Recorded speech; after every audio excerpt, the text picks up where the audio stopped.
அல்லாஹு தாலா சூரா முல்கிலே துவங்கும் பொழுதே சொல்கிறான், பியதிஹில் முல்க், அவன் கையில் தான் ஆட்சி, அதிகாரம், பவர் எல்லாம் இருக்குது. அவன் நான்னா எதவும் செய்யலாம் இல்லையா? இந்த உலகத்தில் அவனை இல்லைன்னு சொல்கிறவங்க, அவனுக்கு எதிராக சிந்திப்பவர்கள், அவனுக்கு எதிராக செயல்படக்கூடியவர்கள், அல்லாவுக்கு எதிராக திட்டம் தீட்டக்கூடியவர்கள், அவனுடைய சத்திய மார்க்கத்தை வாயால் ஊதி அணைக்கணும்னு நினைக்கக்கூடியவங்க எல்லாத்தையும் ஒரு கை பார்த்துடலாம், வந்து பாரு என்று அல்லாஹ் நினைக்கலாம். ஏனென்றால் ஒட்டுமொத்த உலகத்தினுடைய ஆட்சி, அதிகாரத்தை, பவரை அல்லாஹ் தன் கைமை வச்சிருக்கிறான். ஆனாலும் வல்ல அல்லாஹ் அதிகாரத்தையும் ஆட்சியும் கையில் வைத்திருந்தாலும் உலகத்திலே எல்லோருக்கும் சமமான பார்வையோடு அவரவர்களுக்கு தேவையானதை, உரிமைகளை, அவர்களுக்குரிய கடமைகளை நிறைவேற்றுவதிலே அல்லாஹ் கொஞ்சமும் குறை வைப்பதில்லை இல்லையா? இந்த அத்தியாயம் ரொம்ப பெரிய விஷயங்க. 3 செய்தியை சொல்லுது இந்த அத்தியாயம். நம்ம வாழ்க்கைக்கு தேவையான 3 முக்கியமான செய்திகள் இந்த சூரா அல் முல்க் என்ற அத்தியாயத்தில் இருக்கிறது. எப்பொழுதும் மனிதன் ஆடக்கூடாது, ஆடினால் அல்லாஹ் அடக்கி விடுவான். ஆட்டத்திற்கெல்லாம் ஒரு நாள் முடிவு உண்டு. எவ்வளோ பெரிய ஆட்டம் ஆடினாலும் சரிதான்.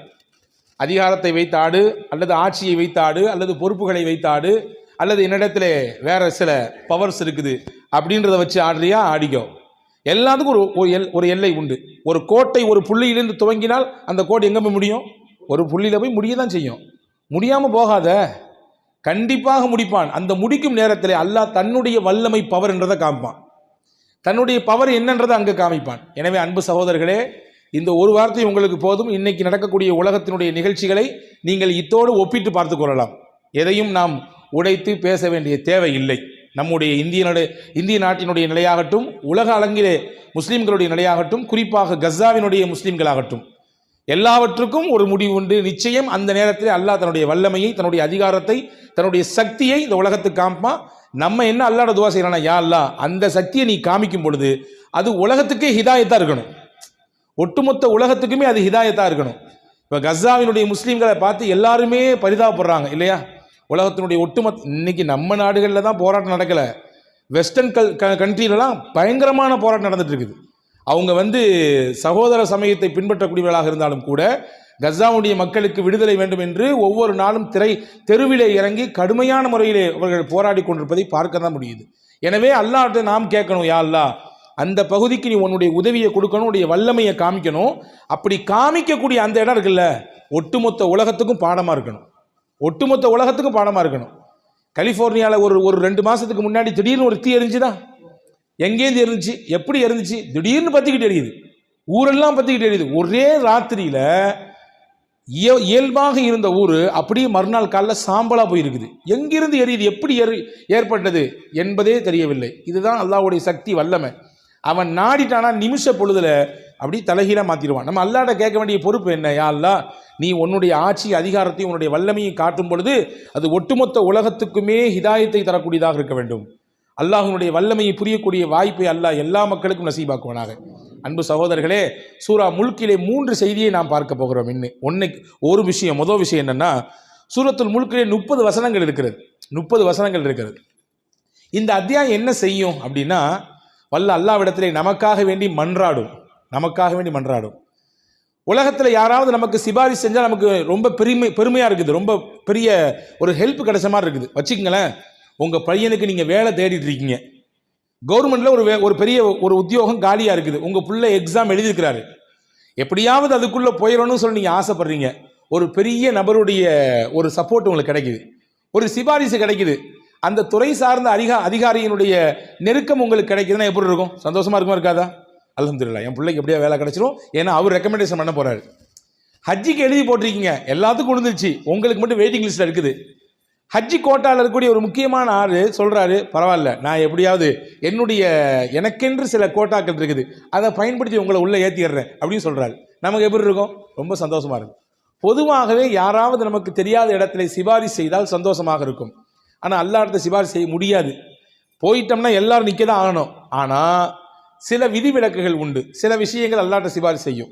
அப்படி சிபாரிசு செய்யக்கூடிய ஒன்று தான் நாம் இன்னைக்கு ஓதிய சூரா முல்க் என்ற அத்தியாயம்.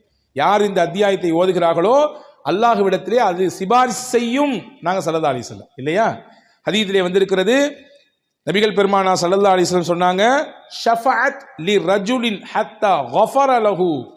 அல்லாஹ்விடத்திலே இந்த அடியாருடைய பாவ மன்னிப்புக்காக இந்த அத்தியாயம் தொடர்ந்து அல்லாஹ்ட்ட மன்றாடும், யா அல்லாஹ், இவர் என்னை ஓதியவர், இவர் என்னை ஓதி இருக்கிறார், எனவே இவரை நீ விட்டுவிடக்கூடாது, இவருடைய பாவத்தை மன்னிக்க வேண்டும், இவருக்கு நீ அந்தஸ்தை உயர்த்தி கொடுக்க வேண்டும், இவருக்கு உயர்ந்த தரத்தை தர வேண்டும் என்று இந்த சூரத்துல் முல்க் என்ற அத்தியாயம் அல்லாஹ்விடத்திலே ஷஃபாஅத் செய்யும் என்று பெருமானா ஸல்லல்லாஹு அலைஹி வஸல்லம் சொன்னார்கள். இது முதல் செய்தி சூரா முல்கில். ரெண்டாவது செய்தி என்னன்னா, ரொம்ப முக்கியமான செய்தி. எல்லாரும் நமக்கு இந்த உலகத்திலே வாழ்க்கை இருக்கிறது, நம்ம நம்பி இருக்கிறோம். உலக வாழ்க்கை முடிஞ்சிருச்சுன்னா அடுத்த உலகம் எது? கபருடைய வாழ்க்கை. அதுக்கு பின்னாடி ஒரு வாழ்க்கை இருக்கு, அது மறுமையினுடைய வாழ்க்கை, அது நிரந்தரம் முடிவில்லாத வாழ்வு இல்லையா? இந்த மூன்றையும் எல்லா மனிதனும் கடந்தே ஆக வேண்டும், எல்லாரும் கடக்கணும். உலகத்தில் வாழ்ந்துட்டு இருக்கோம், இதுக்கு அடுத்து ஒரு வாழ்க்கை இருக்கு, அதுக்கு பேர் தான் ஆலமே பர்ஸக் என்று சொல்வார்கள், மன்னரை வாழ்வு. அதுக்கடுத்து ஒரு வாழ்வு இருக்கு, அந்த வாழ்க்கைக்கு பேர் தான் ஆலமுல் ஆஹிரா, மறுமை வாழ்வு. ஆகிரத் நிரந்தரமானது. இப்போ மன்னரை வாழ்வு எப்படி இருக்கும்? அது மர்மமானது, எப்படி இருக்கும் என்று தெரியாது. சில விளக்கங்களை, சில அறிவிப்புகளை நமக்கு ரசூலுல்லாஹி ஸல்லல்லாஹு அலைஹி வஸல்லம் கொடுத்துருக்காங்க. நல்லவர்களுடைய மன்னரை எப்படி இருக்கும், பாவிகளுடைய தவறு செய்தவர்களுடைய மன்னரை எப்படி இருக்கும் என்பதை குறித்து ரசூலுல்லாஹ் நமக்கு விளக்கம் கொடுத்துருக்காங்க. இப்போ நான் சொல்கிறேன், அன்பு சகோதரர்களே, நாம் ஒரு வீடு கட்டுகிறோம், ஒரு வீடு கட்டுறோம் வச்சுங்களேன். அந்த வீட்டை எப்படி கட்டுவோம்? பார்த்து பார்த்து கட்டுவோம். ஏன்னா நாமும் நம்ம குடும்பமும் அங்கே குடியிருக்க போகிறோம் வச்சுக்கோங்க. அந்த வீட்டிலையே ஒரு தனி ரூம், உங்களுக்குன்னு ஒரு ரூம், செப்பரேட் ரூம் ஒன்று உருவாக்குறீங்க. அதை எப்படி உருவாக்குவீங்க? நம்ம நிம்மதியாக உறங்கணும், நம்ம நிம்மதியாக நம்முடைய வேலைகளை பார்க்கணும், எந்த டிஸ்டர்பும் இருக்கக்கூடாது, அதற்கான தேவையான எல்லாத்தையும் கரெக்டாக செட் பண்ணுவோம் இல்லையா? இந்த உலகத்தின் வாழ்க்கையிலே அந்த அறையிலே தங்கக்கூடிய நாட்கள் 40, 50, 60, 70, அதிகபட்சம் 100. இதற்கு பிறகு ஒரு வாழ்க்கை, ஒரு அறை இருக்கிறது, அதுதான் மண் அறை. மண்ணுக்குள்ளே நாம் இருக்கக்கூடிய காலம். அந்த ரூமை நம்ம எப்படி தயார் பண்ணணும்? அந்த ரூமில் நமக்கு எந்த பிரச்சனையும் வந்துடக்கூடாது. அந்த ரூமுக்குள்ளே காற்று வரணும், அந்த ரூமுக்குள்ளே வெளிச்சம் இருக்கணும். ஏதாவது ஒரு பிரச்சனைனா, வெளிச்சம் இல்லைன்னா உடனே ஜன்னலை திறந்துக்கிறோம், ஏதாவது காற்று வரனா ஃபேனை போட்டுக்கிறோம் அல்லது ஏசியை போட்டுக்கிறோம், ஏதாவது புழுக்கமாக இருந்தால் எதுவுமே இல்லைன்னா எதையாவது எடுத்து வீசிக்கிறோம் இல்லையா? நாம் மண்ணறைக்குள்ளே வைக்கப்பட போகிறோம். அந்த மண்ணறைக்குள்ளே நமக்கு காற்று வர வேண்டும், அந்த மண்ணறைக்குள்ளே நமக்கு வெளிச்சம் இருக்க வேண்டும், அந்த மண்ணறைக்குள்ளே நமக்கு பயமுறுத்தாத விதத்திலே யாராவது துணை இருக்க வேண்டும். நம்மள பல பேர்த்துக்கு வீட்டம்மா ஊருக்கு வெளியூர் போயிட்டாங்கன்னு வச்சுங்களேன், அவங்க அம்மா வீட்டுக்கு தனியாக ரூமில் உறக்கம் வராது. ஏன்னா சேர்ந்தே நாம் எல்லாரும் சேர்ந்து உறங்கி பழகி இருக்கிறோம். தனியாக வீட்டில் இருப்பவர்களுக்கு, சில நபர்களுக்கு சில சமயத்திலே அச்சம் வருகிறது இல்லையா? ஆனால் மண்ணறையிலே தனியாக தான் இருக்கணும். ஆனால் நம்ம பயமுறுத்தாத விதத்தில் யாராவது நமக்கு கொஞ்சம் துணை இருக்கணும். இது எல்லாம் நமக்கு தேவைப்படுது. இது எல்லாத்தையும் என்ன செய்யும் அப்படின்னா, அந்த சூரா முல்க் செய்யும். சூரா முல்கை நீங்கள் ஓதுனீங்கன்னு சொன்னால், பெருமானா ஸல்லல்லாஹு அலைஹி வஸல்லம் சொன்னார்கள், இந்த மண்ணறையின் வேதனையை விட்டு இந்த அத்தியாயம் உங்களை காப்பாற்றும். மண்ணறையின் வேதனை என்பது சாதாரண ஒன்றா கிடையாதுங்க, நம்ம நினைக்கிற மாதிரி கிடையாது. மண்ணறையை பற்றி நினைக்க வேண்டும். ஒவ்வொருத்தரையும் அடக்கம் செய்யும் பொழுது ஏன் ரசூல் ஸல்லல்லாஹு அலைஹி வஸல்லம் அந்த இடம் வரையே போய் நின்னாங்க? ஏன் அடக்கம் முடியும் வரை நின்றார்கள் என்றால், இங்கே தான் நான் வரப்போகிறேன், இதுதான் என்னுடைய நிரந்தரமான இடம் அப்படிங்கிறத புரியணும், அதுக்காகவே நான் தயாரிப்பு செய்யணுன்றதுக்காக நின்னாங்க. ஸஅத் இப்னு முஆத் ரலியல்லாஹு அன்ஹு ரொம்ப பெரிய சஹாபி, நீங்கள் பல தடவை கேள்விப்பட்டிருக்கலாம், இருந்தாலும் ஞாபகப்படுத்துகிறேன். முக்கியமான சஹாபி, அன்சாரிகளில் ரொம்ப முக்கியமானவங்க. எந்த அளவுக்கு முக்கியம் பார்த்துங்க. ஒரு சின்ன உதாரணம் சொல்கிறேன். அவங்களுடைய அந்தஸ்து எவ்வளவு தூரம் இருந்ததுன்றதை ரசூலுல்லாஹ் சொன்னாங்க தெரியுமா? ஒரு சபையில் ரசூல் உட்கார்ந்துருந்தாங்க, அவங்களுக்கு ஒரு கிஃப்ட் வந்துச்சு. என்ன கிஃப்ட் வந்துச்சு? வெளியூர்லேருந்து ஒரு பட்டு துணி வந்துச்சு. அந்த பட்டு துணிலாம் அப்போ பெருசாக பார்த்ததில்லை, ஏன்னா பட்டு ஆண்கள் அணிகிறதுக்கு தடை, பெண்கள் அணிஞ்சிக்கலாம். அந்த பட்டு துணி வந்த உடனே விலை உயர்ந்த பட்டு, வெளியூர்லேருந்து இப்போ வச்சுக்கோங்க, உதாரணத்துக்கு பட்டுக்கு ஃபேமஸான ஊர் என்னங்க? காஞ்சிபுரம், திருபுவனம் இல்லையா? அந்த மாதிரியான பகுதிகளிலிருந்து அந்த பட்டு எடுப்புறத, உடுத்துறத, அதை வாங்குறத ரொம்ப நம்ம பெருமையாக நினைக்கிறோம். அதே மாதிரி பட்டுக்குனே நெசவு செய்யக்கூடிய ஒரு நாடு இருந்துச்சு, அந்த நாட்டிலேருந்து வந்துச்சு ஒரு பட்டு துணி. சஹாபாக்கள் எப்படி தொட்டு தொட்டு தொட்டு பார்க்குறாங்க, பட்டு துணியை தொட்டு தொட்டு பார்க்குறாங்க, அவ்வளோ சாஃப்டாக இருக்குது, தொடுறதுக்கே சாஃப்டாக இருக்குது, இதை உடுத்தினா எப்படி இருக்குன்ற மாதிரிலாம் யோசிக்கிறாங்க. ரசூலுல்லாஹி ஸல்லல்லாஹு அலைஹி வஸல்லம் சொன்னாங்க, நீங்கள்லாம் தொட்டு பார்க்குறத பார்த்தா உங்களுக்கு ரொம்ப ஆச்சரியமாக இருக்கு தெரியுது இல்லையா? இந்த சாஃப்டான இந்த பட்டு துணி உங்களுக்கு ரொம்ப சந்தோஷமாக இருக்கு தெரியுதே? ஆமாம், யாரை சொல்ல, ரொம்ப நல்ல உடுப்பாக இருக்கு, நல்ல துணியாக இருக்க, ரொம்ப சாஃப்டாக இருக்கு. அப்போ தான் சொன்னாங்க, லமனாதீலு ஸஅதின் ஃபில் ஜன்னதி, அல்லாஹ் சொர்க்கத்திலே ஸஅதுக்கு ஒரு சின்ன கர்ச்சிஃப் கொடுப்பான். கர்ச்சிஃப் வச்சிருக்கோம் நம்ம முகத்தை துடைக்கிறதுக்கு, ஏதாவது கொஞ்சம் அங்கங்கே பட்டுச்சுன்னா துடைச்சிக்கிறதுக்கு வச்சுக்கோம். அந்த கர்ச்சிஃப் எப்படி இருக்கும்னா, இந்த பார்க்குறீங்களா இந்த பட்டு, இதை விட பன்மடங்கு சாஃப்டாக இருக்கும், ரொம்ப அற்புதமாக இருக்கும். சொர்க்கத்தில் சாதுக்கு அல்லாஹ் தரக்கூடிய கர்ச்சிஃப் இதை விட பன்மடங்கு பெருசானது, ரொம்ப மிருதுவானதுன்னு ரசூலுல்லாஹ் சொன்னாங்க. முன்னக்குட்டியே சொர்க்கத்துக்கு தகுதியானவர் சாது என்று ரசூலுல்லாஹ் சொன்னது மட்டும் இல்லை, அந்த சொர்க்கத்தில் சாது ரலியல்லாஹுவுக்கு அல்லாஹ் ஒரு விலை உயர்ந்த கர்ச்சிஃபை கொடுப்பான், அதை பற்றி ஸ்லாகித்து பேசினாங்க. அந்த சாது ரலியல்லாஹு மௌத்தாயிருக்காங்க, அவங்கள கொண்டு அடக்கம் செய்யப்படுது, எல்லாரும் போனாங்க. இது நீண்ட பெரிய ஹதீஸ். பெருமானா ஸல்லல்லாஹு அலைஹி வஸல்லம் போனாங்க, அடக்கம் செய்தார்கள். அடக்கம் செய்துவிட்டு ரொம்ப நேரம் அங்கே நின்று துவா செஞ்சுட்டே இருந்தாங்க. கண்கலங்கி துவா செய்தார்கள் தன்னுடைய அன்பு தோழர் சாது ரலியல்லாஹுவுக்காக வேண்டி. சஹாபாக்கள்லாம் கொஞ்சம் வித்தியாசமாக பார்த்தாங்க. என்னைக்கும் இல்லாமல் இன்னைக்கு ரொம்ப நேரம் நிற்கிறாங்களே கபருக்கு பக்கத்தில். இன்னைக்கு நிறைய பேருக்கு அலர்ஜியாக இருக்குது, கபருக்கு பக்கத்தில் போய் நின்று கையை தூக்கி துவா செய்ய, அது என்ன பள்ளிவாசல்ல துவா செய்யணும், இங்கே வந்து எப்படியா அப்படிலாம் பேசுறது பார்க்குறோம். ரசூலுல்லாஹ் செஞ்சாங்க சாது ரலியல்லாஹுவுக்கு.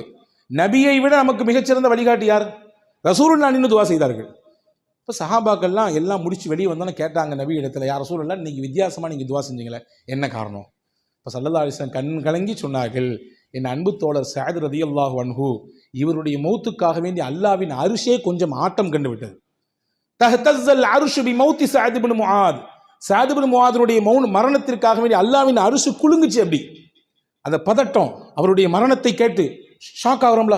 ஐயோ, நைட்டு ஒரு 11 மணிக்கு ஒரு ஃபோன் வருது உங்களுக்கு, உங்களுக்கு நெருங்கிய தெரிஞ்சவர் ஒருத்தர், நைட்டு தான் பேசிட்டு வந்திருக்கீங்க, அவர்கிட்ட சந்திச்சுட்டு வந்திருக்கீங்க, 11 மணிக்கு நீங்கள் பார்த்து பேசிட்டு வந்து 1 hour தான் ஆகுது, திடீர்னு காலிங், என்னங்க உங்கள் நண்பர் மௌத்தாயிட்டாருங்க. அப்படி ஷாக், அப்படி அதிர்ந்து போயிடுறோம். ஒரு விதமான அதிர்ச்சி வருதா இல்லையா? இதை மாதிரி அதிர்ச்சி யாருக்கு கிடைச்சது? நமக்கு இல்லை. சாது ரலியல்லாஹுடைய மௌத்துக்கு அல்லாஹ்வுடைய அரிசி ஆடிச்சு, அரிசி அப்படி குலுங்குச்சு. அந்த அரிசியை குலுக்க வைத்த சாதின் மரணம், அவரை கொண்டு நல்லடக்கம் செய்தவுடன் அந்த கபரு கொஞ்சம் ஒரு சின்ன நெருக்குச்சு, அவரை ஒரு சின்ன நெருக்குச்சு. நான் நின்ன துவா செஞ்சேன், அவருக்காக வேண்டி பிழை பொறுக்க தேடினேன், அவருடைய கபரு வாழ்க்கை வெளிச்சமாகவும் விசாலமாகவும் அல்லாஹ்விடத்தில் துவா செஞ்சேன். அல்லாஹ் என் துவாவின் பரக்கத்தினாலே அந்த விசாலத்தை ஏற்படுத்தி கொடுத்தான். நான் சாது ரலியல்லாஹுவிற்கே மன்னரை பதம் பார்த்ததென்றால் நீங்களும் நானும் எம்மாத்திரம், நீங்களும் நானும் எம்மாத்திரம். அந்த மன்னரை நமக்கு மனவரையாக ஆக வேண்டாமா? அந்த மன்னரையின் வேதனையிலிருந்து நம்மை நாம் பாதுகாத்துக் கொள்ள வேண்டாமா?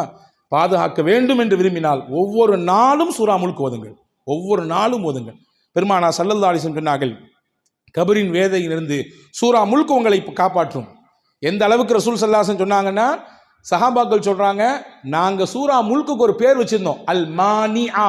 மானிஆ என்றால் மன்னரையின் வேதனையை தடுக்கக்கூடிய தடுப்பு அணை. அவர் சூரா முல்க் இருக்குதே, அது தடுக்கக்கூடிய தடுப்பு அணை. ஆர்ப்பரித்து வரக்கூடிய வெள்ளத்தை என்ன தடுக்குது? கேட் தடுக்குதா இல்லையா? கேட் தடுத்து நிப்பாட்டுது. அதே மாதிரி ஆர்ப்பரித்து வரக்கூடிய வேதனையை இந்த சூரா முல்கை நீங்க ஓதுற வழக்கம் இருந்துச்சுன்னா தடுத்து அப்படி நிப்பாட்டிடும் ரசூல் ஸல்லல்லாஹு அலைஹி வஸல்லம் சொன்னாங்க. இது ரெண்டாவது. மூணாவது ஸல்லல்லாஹு அலைஹி வஸல்லம் ஹதீஸை பார்க்கிறோம். சூரா முல்க் எப்பொழுதுமே ராத்திரி ஓதாம தூங்க மாட்டாங்க. ராத்திரிக்கு முன்னாடி, தூங்குறதுக்கு முன்னாடி பெருமானா ஸல்லல்லாஹு அலைஹி வஸல்லம் சூரா முல்க் ஓதுவார்கள். அண்ணன் நபி ஸல்லல்லாஹு அலைஹி வஸல்லம் கான லா யனாமு ஹத்தா யக்ரா அலிஃப் லாம் மீம் தன்சீல் வ தபாரக்கல்லதி பியதிஹி. 2 சூரா ஓதுவாங்க ராத்திரிக்கு முன்னாடி. ஒன்று அலிஃப் லாம் மீம் தன்சீல், அப்படின்னா வெள்ளிக்கிழமை காலையில் ஓதுறோம்ல அலிஃப் லாம் மீம் சஜிதா சூரா, அதையும் ராத்திரி ஓதுவாங்களாமா. அதே மாதிரி நைட்டு தூங்குறதுக்கு முன்னாடி சூரா முல்கையும் ஓதுவாங்க. ரசூலுல்லாஹ் சொன்னாங்க, மன் கரஅ பிஹா ஃபீ குல்லி லைலா, எவர் ஒருவர் ஒவ்வொரு நாள் ராத்திரியும் இந்த சூரா முல்கை ஓதுகிறாரோ ஃபக்கத் அக்ஸர வ அதாப, அவர் ரொம்ப பெரிய அமலை செய்து விட்டார்.